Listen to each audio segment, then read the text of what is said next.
Hey friends, Assalamu alaikum and welcome you all to our YouTube channel दाली brothers vlogs. So friends, आज का जो हमारा topic है वो मामूल से ज़रा हट के है। फ्रेंड्स, आज की वीडियो काफ़ी इन्फॉर्मेटिव होने वाली है। आज मैं इंटरव्यू लेने जा रहा हूँ एक आम हिंदुस्तानी नागरिक का। मैं देख रहा हूँ काफ़ी अरसे से एक बंदा धूप में बैठा अपने बालों के साथ छेड़खानी कर रहा है और उधर से कुछ निकाल के एक काले से लिफाफे में डाल रहा है। तो नेताओं और सेलिब्रिटीज़ के इंटरव्यू तो आप आए रोज़ सुनते ही होंगे और टीवी पे देखते भी होंगे। तो चलते हैं इस आदमी के पास और करते हैं इसका इंटरव्यू।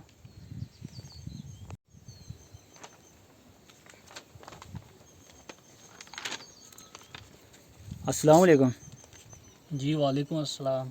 क्या हाल चाल है? बस जी बढ़िया, आप सुनाएं। मैं काफ़ी अरसे से देख रहा हूँ आप इधर धूप में बैठे अपने बालों से कुछ निकाल के इस काले लिफाफे में डाल रहे हैं, तो क्या बात है? जो बात है भाईजान, आप मीडिया से तो नहीं आए? जी, मैं तो मीडिया से हूँ। तो ये आप खुद जान जाएंगे। अगर एक प्लान मोदी सरकार और रह गई यहाँ पे, बीजेपी सरकार एक प्लान अगर और आ गई, तो आपको ये सवाल पूछने की ज़रूरत भी नहीं पड़ेगी। चश्मा भी आपने काला पहना हुआ है, इसका पहनने का कोई ख़ास मकसद? काला चश्मा पहन के आप देख रहे हैं, इस जो चीज़ आप सर से निकाल रहे हैं, कहीं सर में जुएँ वगैरह तो नहीं पड़ी हुई आपके? चलो, आप जानना ही चाहते हैं, अगर आप सच में जानना ही चाहते हैं तो मैं आपको बता देता हूँ, और आप अगर मेरी बात को सीरियसली लेंगे। वैसे तो आप आए रोज़ हर इंसान का डिफरेंट लोगों का विचार सुनते देखते आए, और सोशल मीडिया पे हम भी देखते सुनते हैं। तो आज पहले आप ये जानना चाहते हैं कि मैं यहाँ पे बैठा हुआ क्या कर रहा हूँ।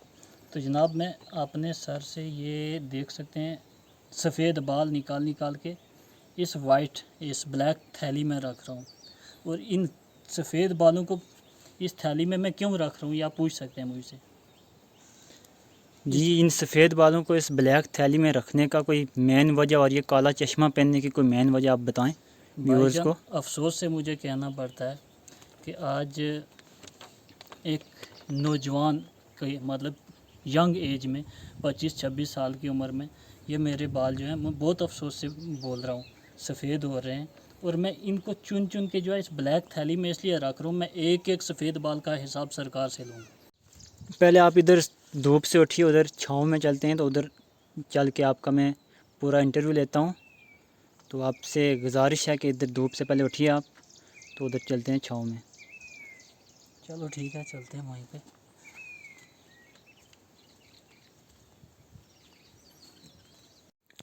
हाँ, तो आप बता रहे थे मेरे को कि आपके जो बाल हैं सफ़ेद हो चुके हैं। तो मैं आपसे ये पूछना चाहूँगा कि सफ़ेद होने का कारण क्या है इन बालों का? इतनी यंग एज में तो बाल सफ़ेद नहीं होते। तो दूसरी बात, आप इन बालों का जो सफ़ेद होने का दोष है वो सरकार को दे रहे हैं। तो सरकार का क्या कसूर है आपके बाल सफ़ेद करने में? एक्चुअली बात सिर्फ बालों की नहीं है। अगर आप बालों की ही पूछ रहे हैं तो मैं बता दूं आपको कि एक इंसान जो अपने 21-22 साल जो है वो एजुकेशन के लिए दे दे, एजुकेशन हासिल करने के लिए दे दे, और वो इसलिए उसके दिमाग में ये भी सोच होती है कि एट लास्ट मुझे इसका कुछ ना कुछ फल मिलेगा। तो अगर इंसान को अक्सर नाउमीदी ही नज़र आए, मैं मानता हूँ कि सरकार की जगह पे एडवर्टाइजमेंट निकाल रही है, रिक्रूटमेंट कर रही है डिफरेंट पोस्ट्स के लिए, लेकिन क्या सरकार ये देख रही है कि ये पोस्ट जो हम निकाल रहे हैं, ये एडवर्टाइजमेंट जो हम निकाल रहे हैं, ये हर स्टूडेंट की कंपैटिबल है? क्या जिस चीज़ के लिए स्टूडेंट्स ने काम किया है, पढ़ा है आज तक, क्या ये उसी उनकी चीज़ के लिए कंपैटिबल है? क्या ये उसी के लिए है? जैसा कि मैं बात करूँ, मैं MSc प्लस M.Ed हूँ। इसी तरीके से बहुत से स्टूडेंट जो हैं वो PhD करके बैठे हुए हैं, बहुत सारे जो हैं वो MA B.Ed करके बैठे हुए हैं। इन लोगों ने किसके लिए पढ़ा है? इन लोगों ने टीचिंग लाइन के लिए पढ़ा है, चाहे वो टीचर के लिए हो, लेक्चरशिप के लिए हो, या प्रोफेसर्स के लिए हो। लेकिन अफसोस से ये कहना पड़ रहा है कि 2013, जब मैं लगभग first year BSc first year में था, उसके बाद से आज 10-11 साल होने वाले हैं, कंप्लीट होने वाले हैं। कोई टीचर की एक बार भी एडवर्टाइजमेंट अगर निकली हो तो वो सरकार हमें बताए। क्या ये लोग जो इतने साल से, इतने टाइम से खर्चा करके बैठे हुए हैं, खर्चा कर रहे हैं, और बहुत सारे स्टूडेंट्स आज भी जो है वो अपने घर बार छोड़ के जो है वो एक्सपेंसेस करके अपने पेरेंट्स का पैसा जो है वो लेके उसका यूज़ करके जो है वो बाहर बैठे हुए हैं, क्या उनके लिए सरकार ने कभी कुछ सोचा? तो मैं इधर आपको मैं यहाँ पर रोकना चाहूँगा कि ज़रूरी नहीं कि आप गवर्नमेंट जॉब ही लो। मोदी जी ने तो बताया है कि जो पकोड़े बेचने वाला बंदा जिसने रेडी डाली है या जो समोसे बेचता है वो भी एक जॉब ही कर रहा है। तो आपने उस बारे में नहीं कभी सोचा क्या? भाई फिर पकोड़े बनाने के कोर्सेज इंट्रोड्यूस कराओ ना। फिर ये 20-21 सालों में जो है इतना खर्चा करते हैं, इतना एक्सपेंसिव करते हैं, लगभग 50-60 लाख से ऊपर एक एवरेज स्टूडेंट का जो है खर्चा यहाँ तक पहुँचने के लिए हो जाता है। मैं आपको सिर्फ दिखा देता हूँ एक कोर्स की, यहाँ पे कैमरा आप घुमाइएगा, एक कोर्स की जो बुक्स हैं उनका 1/4 हिस्सा यहाँ पर आप देख सकते हैं। 1/4 हिस्सा जो है, अगर आप इतनी प्लेन पेपर की रेम्स भी खरीदेंगे तो वो भी हज़ारों में आएंगी। अगर ये बुक्स आप देख सकते हैं यहाँ पे, ये सिर्फ एमएससी बॉटनी कोर्स की बुक्स हैं मैक्सिमम। तो इसी तरीके से जो बीएससी कोर्सेज की बुक्स होंगी, बीएड कोर्सेज की बुक्स होंगी, और जो प्राइमरी से लेकर जो है वो सीनियर सेकेंडरी लेवल तक की बुक्स होंगी, एमएड कोर्सेज की बुक होंगी।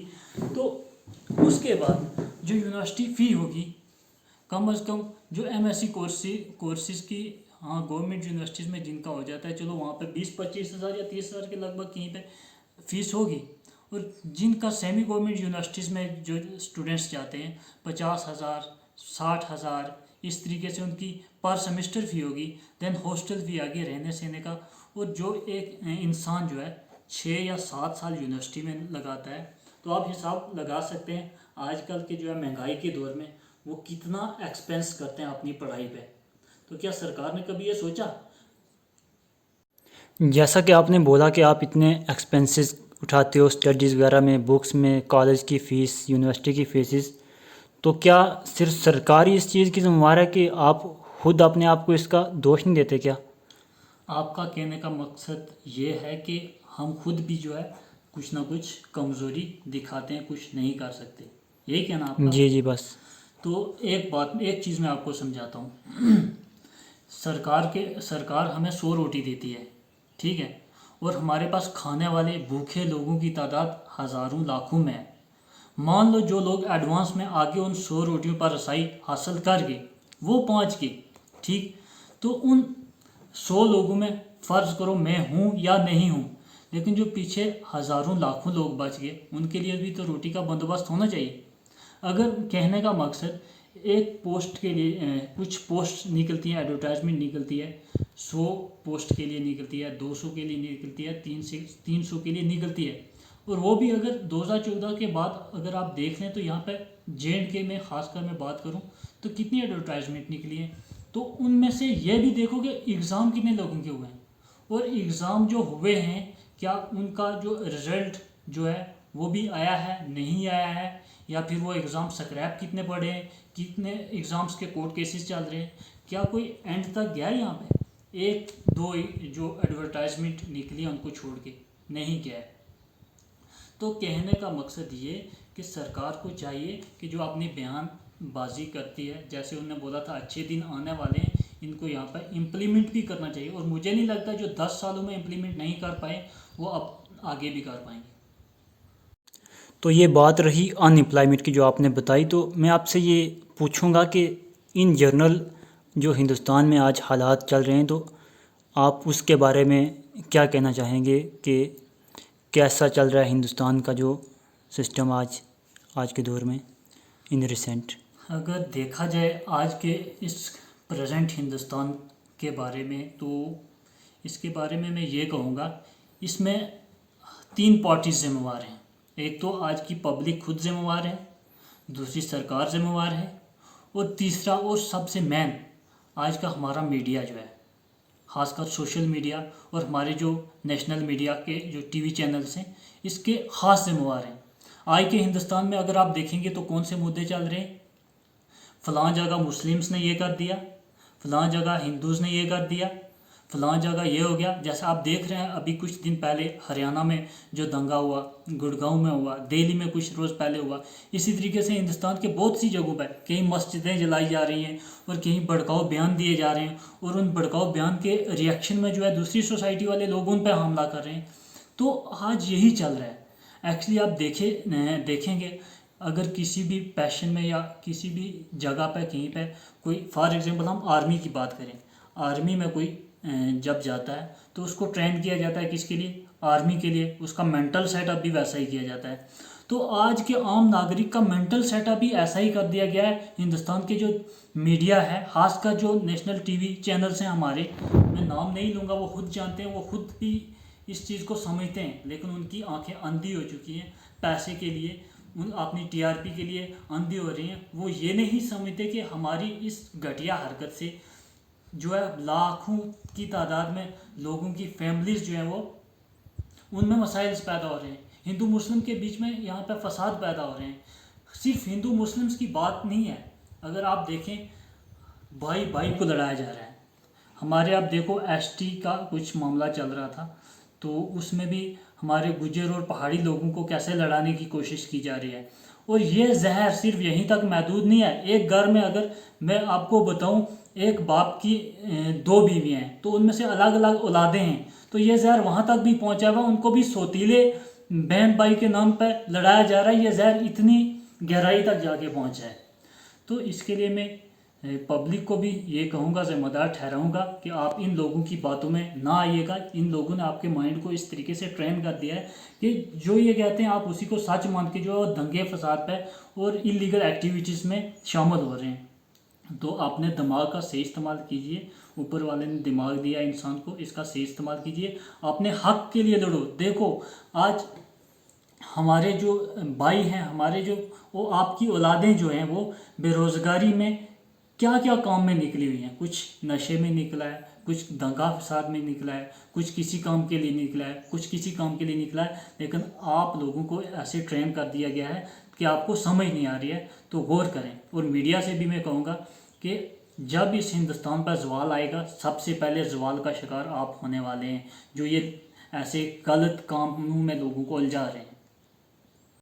तो जैसे कि आपने बताया कि इतने बुरे हालात चल रहे हैं हिंदुस्तान के, तो मैं आपसे ये पूछना चाहूँगा कि सरकार को ऐसे कौन कौन से स्टेप्स उठाने चाहिए जिनकी वजह से इन मसाइल का हल किया जाए। जैसा कि सबसे जो बड़ा इस वक्त हिंदुस्तान में चल रहा है, अनएम्प्लॉयमेंट का चल रहा है जो, तो सरकार को कौन से स्टेप्स उठाने चाहिए ताकि जो अनएम्प्लॉयमेंट यूथ है उनको, उनके लिए पोस्ट जो हैं वैकेंट की जाएँ, तो उनको एम्प्लॉयमेंट दी जाए। तो इसके बारे में आप क्या कहना चाहेंगे?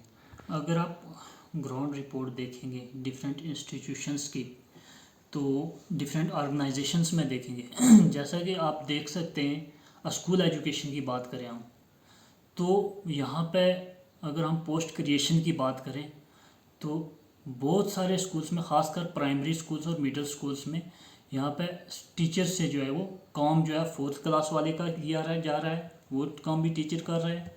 देन क्लर्क का काम भी वो टीचर से करवाया जा रहा है। देन उसके बाद अगर हम बात करें BLO ड्यूटी, वो भी किसकी है? टीचर्स की है। तो कितने टाइप की? 3 टाइप की। तो ये यहाँ पर पोस्ट क्रिएशन की अगर सरकार सच में जो है इस तरफ अपना स्टेप उठाए तो 3 टाइप्स की पोस्ट यहाँ पर क्रिएट हो सकती हैं। टीचर्स को सिर्फ टीचिंग का काम दिया जाए अगर, और जो भी ऑफिशियल वर्क्स होते हैं, ZDO ऑफिस के काम होते हैं, जो रिकॉर्ड मेंटेनेंस के काम जो होते हैं, देन मिड डे मील का जो काम होता है, और बहुत सारे स्कूल के जो काम होते हैं जो 4th क्लास के यहाँ पे बंदा कर सकता है। एक क्लर्क वहाँ पर उसकी वैकेंसी क्रिएट की जा सके, वो कर सकता है। देन हमारे स्कूल में गाइडेंस एंड काउंसलर, उनकी नामो निशान नहीं है, गाइडेंस एंड काउंसलर की पोस्ट यहाँ पर क्रिएट की जा सकती हैं। तो इसी तरीके से हम यूनिवर्सिटीज़ और कॉलेजेस की बात करें, वहाँ पे कैसे काम चलाया जा रहा है? कॉन्ट्रैक्चुअल बेसिस पे लोगों को अकोमोडेट किया जा रहा है, और वही तो कॉन्ट्रैक्चुअल बेसिस पे ही सरकार जो है वो काम चला रही है। मैं मानता हूँ कि सरकार मतलब कम पैसे में ये काम करना चाहती है। शायद उनके पब्लिक को यही दिखाना चाहती है कि सरकार के पास पैसा नहीं है, तो इसलिए इस तरीके से ही काम अगर चलता रहे तो बेहतर है। लेकिन अगर हम बात करते हैं कि हम वर्ल्ड की 5th लार्जेस्ट इकनॉमी है, तो फिर हमारे मुल्क में वर्ल्ड की सबसे ज़्यादा अनएम्प्लॉयमेंट भी क्यों है? अगर हम वर्ल्ड की सबसे मतलब लार्जेस्ट इकनॉमी वाली कंट्रीज में शामिल हैं, तो ऐसा क्यों है? हम लोग अगर पैसा देखें, हमारा पैसा कहाँ पे है, हमारा बजट जो है किन कामों में खर्च हो रहा है। डिफेंस में हमारा खर्चा बहुत ज़्यादा हो रहा है। अच्छी बात है, डिफेंस ज़रूरी है कंट्री के लिए, लेकिन दूसरी तरफ ये भी देखना चाहिए कि जो एक्सटर्नल ताकतें हैं, एक्सटर्नल ताकतों से हमें इंटरनल जो गुर्बत है, अनएम्प्लॉयमेंट है, तो इससे ज़्यादा खतरा है। एक्सटर्नल ताकतों को रोकने के लिए आपके पास 150 प्लस न्यूक्लियर बॉम्ब्स भी हैं, न्यूक्लियर हथियार हैं आपके पास। तो कोई कंट्री इतनी बेवकूफ़ाना हरकत नहीं करेगी कि आपके पास इतने न्यूक्लियर हथियार हैं, उसके बावजूद आप पे अटैक करेगी। तो अनएम्प्लॉयमेंट, बेरोज़गारी, भूखमरी ये ऐसा मसला है जो इंटरनल मसला है, और इस मसले को आप चाह के भी जो है अगर फोर्सली आप रोकना चाहेंगे नहीं रोक पाएंगे। आप क्या अपने कंट्री में न्यूक्लियर हथियार का इस्तेमाल कर सकते हैं? अपनी कंट्री में आप एटम बम गिरा सकते हैं? नहीं गिरा सकते। तो यही चीज़ें जो है हमारी कंट्री को जो है वो कमज़ोर करेंगी, और एक दिन ऐसा आएगा, एक दिन ऐसा आएगा, यही लोग कहते हैं ना, आपसे बाप अच्छा नहीं होता, यही लोग जो हैं ये हिंदुस्तान को तबाह करके रख देंगे। ये सड़कों पर निकलेंगे, दंगे फसाद मचेंगे, अपने पेट के लिए ये कुछ भी करेंगे। तो तब हमारे पास टाइम नहीं होगा कुछ करने का। तो आज टाइम है, वक्त पर मैं सरकार को कहता हूँ वो अच्छे कामों की तरफ तवज्जो दे, और ये जो फसाद फैलाने का जो मीडिया ने ठेका उठा रखा है, इससे वो भी बाज आ जाएं, और जो भी हमारे मुद्दे हैं, आज के मेन मुद्दे हैं, उनकी तरफ तवज्जो दें। अनएम्प्लॉयमेंट जैसे कि मुद्दा आ गया, और कौमी यकजहती की सख्त ज़रूरत है। इन लोगों ने बहुत जहर डाल दिया लोगों के माइंड्स में, तो उसकी तरफ तवज्जो दी जाए। एट लास्ट में आपसे ये पूछना चाहूँगा कि सरकार से आपकी मतलब डिमांड्स क्या हैं? आप क्या चाहते हैं कि सरकार को कौन क्या करना चाहिए? लास्ट आपके 1 2 3 डिमांड्स सरकार से। मैं यही कहूँगा कि आज जो अनएम्प्लॉयमेंट बढ़ गई है, अगर आपको ये प्रॉब्लम आ रही है कि पढ़ी लिखी यहाँ पे जनता बहुत ज़्यादा हो गई है और पोस्ट क्रिएशन कम हो रही है, अगर मैंने जैसे बात की कि पोस्ट क्रिएट हो सकती हैं, इसके बावजूद भी अगर आपको प्रॉब्लम आ रही है पोस्ट क्रिएशन में, तो जॉब की जो ड्यूरेशन है उसमें तरमीम लाई जाए।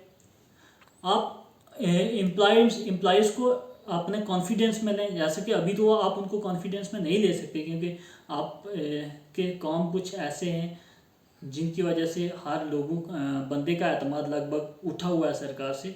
तो आप उनको एतमाद में लेके ये बता सकते हैं कि हम ड्यूरेशन में थोड़ी कमी ला रहे हैं। ये इसलिए ला रहे हैं कि आपके जो अनएम्प्लॉयड जो है बच्चे हैं, उनके लिए एम्प्लॉयमेंट के मौके पैदा हो सकें। तो इस तरीके से एतमाद में लेके, और ये नहीं कि उनको जो फाइनेंशियल सपोर्ट मिलती थी जॉब के दौरान, उसमें कमी नहीं लानी चाहिए। उनको एक मखसूस टाइम पीरियड, जैसा कि अभी 60 ईयर्स में कुछ फील्ड्स में है, कुछ में 62 ईयर्स में है, उसमें तरमीम करके उनको कम ड्यूरेशन में लाना चाहिए, और उनको पेंशन करना चाहिए, ताकि उनकी तो इसमें आप सोच रहे होंगे कि इन जो आपने पैसे की बात की, मैंने पैसे की बात की कि जो एम्प्लॉयड हमारे हैं, एम्प्लॉयज़ हैं, उनके लिए पैसा जो है इतना कहाँ से आएगा और नए लोगों के लिए कहाँ से आएगा। तो मैं ये सजेस्ट करूँगा कि जो भी बजट जो है वो डिफेंस में हमारा बजट जा रहा है ज़्यादा, उसमें थोड़ी देर के लिए जो है वो कटौती कीजिए या कमी कीजिए। कटौती की मैं नहीं बात कर रहा हूँ, कमी की जाए।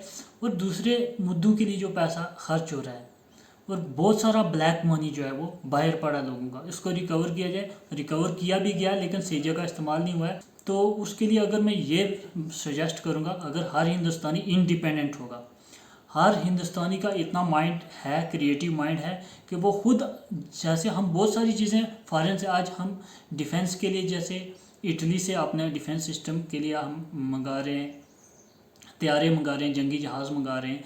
तो हिंदुस्तानी को खुद सपोर्ट करेंगे, वो इतना स्ट्रांग होगा तो वो खुद हिंदुस्तान में ये चीज़ें बनाएगा।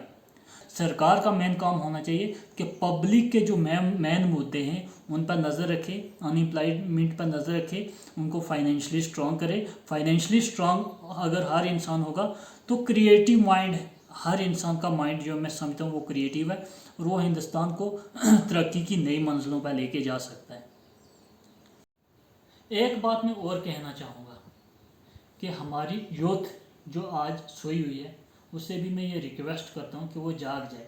हमारे पास आज बहुत सारे प्लेटफॉर्म हैं, खासकर मैं ऐसे नौजवानों से जो टीचिंग लाइन के लिए, खासकर यहाँ पर जॉब क्रिएशन बिल्कुल भी नहीं है, जो MA BEd, BSc BEd, MSc BEd या MEd करके बैठे हुए हैं, उनको आवाज़ उठानी चाहिए। और मैंने आज यहाँ पर सोशल मीडिया के प्लेटफॉर्म से आवाज़ उठाई है। आपको चाहिए कि इस आवाज़ को जितना हो सके आगे पहुँचाएँ और जितना हो सके इस आवाज़ को मजबूत करें। जब ये भी अपॉर्चुनिटीज़ क्रिएट हो सकें तो मैं चाहूँगा अपने दोस्तों से, जो भी पढ़े लिखे नौजवान हैं जिनके लिए रोज़गार के मौके नहीं हैं, इस वीडियो को, इस मैसेज को इसलिए ना शेयर करें कि इसमें कुछ मेरा फ़ायदा होगा, ये इसलिए शेयर करें ताकि जो आज की हमारी सोई हुई यूथ है उनके दिमाग में कुछ बातें असर करें और वो अपने हक के लिए वो जागें और सरकार से अपना हक लेने के लिए लड़ें। तो ज़्यादा मैं कुछ नहीं कहूँगा, आप सब लोग देखने वाले, सुनने वाले खुद समझदार हैं और खुद भी आप ऐसे स्टेप्स ले सकते हैं, सरकार को सुझाव दे सकते हैं, सरकार का साथ दे सकते हैं। अगर सरकार कहीं पर वो बैकफॉल कर रही है तो सरकार को बता सकते हैं कि कौन कौन से काम सरकार सही नहीं कर रही है और कौन से काम गलत कर रही है, जो आज की मीडिया हमारी नहीं कर रही है। तो आपके पास भी सोशल मीडिया का प्लेटफॉर्म है, इस प्लेटफॉर्म को यूज़ करके जो है आप अपने हक की आवाज़ जो है वो उन तक पहुंचा सकते हैं। और एक और अहम मैसेज जो आज की हवा फैली हुई है, गुज्जर, पहाड़ी, मुस्लिम, नॉन मुस्लिम, फलां, तो इस चीज़ को बिल्कुल आप मद्देनज़र रखते हुए जो है इस जो गंदगी है इसमें इसको और ना फैलने दें और कौमी यकजहती को आपस में बनाए रखें। और जब हम कौमी यकजहती को बना के एक साथ अपनी आवाज़ उठाएंगे तो वह असर भी रहेगी। तो मैं यहीं पर इजाज़त चाहूँगा। God bless you all.